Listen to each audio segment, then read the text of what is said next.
ये बात आप जरूर स्वीकार करें कि सोते समय आपको बहुत सावधान रहना है।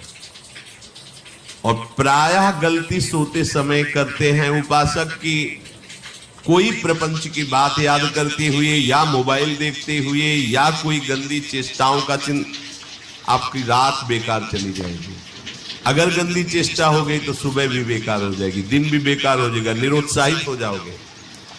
सोते समय आपको समय नहीं देना व्यर्थ चिंतन का। उसी समय विषय चिंतन होता है, उसी समय विषय भोग की आकांक्षा जागृत होती, उसी समय विषय देखने की इच्छा होती। मोबाइल है तो जिस समय आप अपनी शैया पर जाएं स्विच ऑफ कर दें। उसमें मैसेज घंटी आने का कोई भी रास्ता मत रखें। मान लीजिए आप उपासक हैं भगवत प्राप्ति के, 30-35 वर्ष ये नहीं था तो सब मर नहीं गए थे।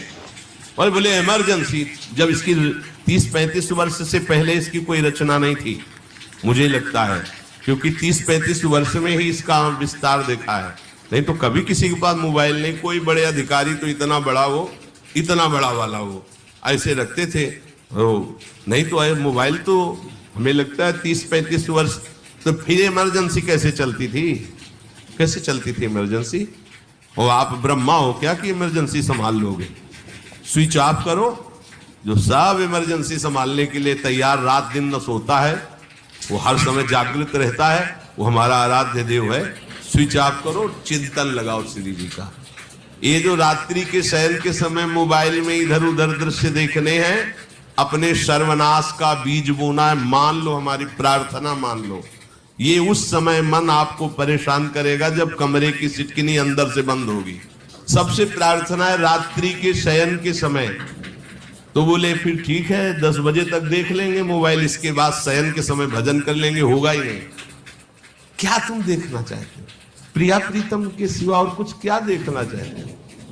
वो तो सुभग सुंदरी सहज श्रृंगार, सहज शोभा सर्वांग प्रति सहज रूप वृषभानुनंदिनी।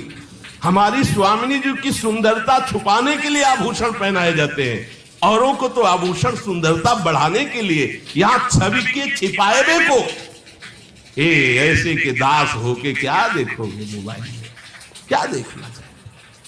वासना की क्रीड़ा, और तुम उस क्रीड़ा को देखना चाहते हो? परमार्थ के पथिक हो। देखना है तो प्रभु को देखने की वृत्ति रखो, अन्यथा मूंद लो आंखें प्यारे, महान फल प्राप्त करोगे।